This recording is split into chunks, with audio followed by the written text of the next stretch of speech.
نبی علیہ السلام فرمای وای چې کوم یو کس بسترې لراله او دغه وخت دا کلمات وی استغفر الله الذي لا اله الا هو الحي القيوم واتوب اليه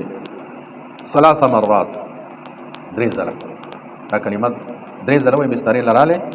او دا کلمات درې ځله وی استغفر الله الذي لا اله الا هو الحي القيوم واتوب اليه د دې دوه غټ فضیلت ده وای الله رب العزت د ټول ګناهونه معاف کړي ټول ګناهونه ورته وبخي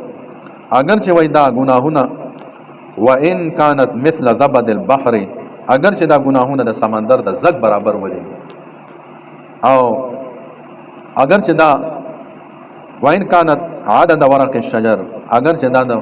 و څومره ونی دي او باغې کې څومره پانی دي اگر چې دا د اونو د پانو برابر ولي دومره ډېر ګناهونه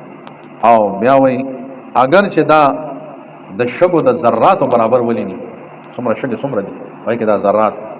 اگر چې دا د شګو د ذراتو برابر ولي نه او وان كانت عدد ایام الدنيا اگر چې دا د دنیا د ورځو برابر ولي الله به دا ټول ګناهونه ما دومره ډېر ګناهونه دنیا کې څومره ورځې دي د دنیا کله نه آباد شوې ده څه پته نه په قیامت پورې د ټول دنیا څومره ورځې ده د دنیا د دې ورځو برابر ولي ګناهونه دي دومره ډېر سمندر د زګ برابر ولي او دنیا کې څومره بے شمیره ونی دي کنه تاسو شمارل نه شي او پانی په کې بیا څو شمارل د دې اونو د پانو برابر ګناهونه ولي نه او دا کلمات د نظر د اخلاص وای توبه نیت باندې دا کلمات درې ځله وای دا توبه ده کنه دا توبه کلمات استغفار ده کنه استغفار بخنه وخت د خپل ګناهونو دا استغفار ده دا استغفار درې ځله وای خپل ګناهونو بخنه وغواړي دا درې ځله وای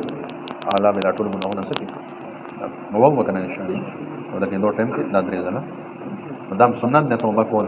توبه است دام سنت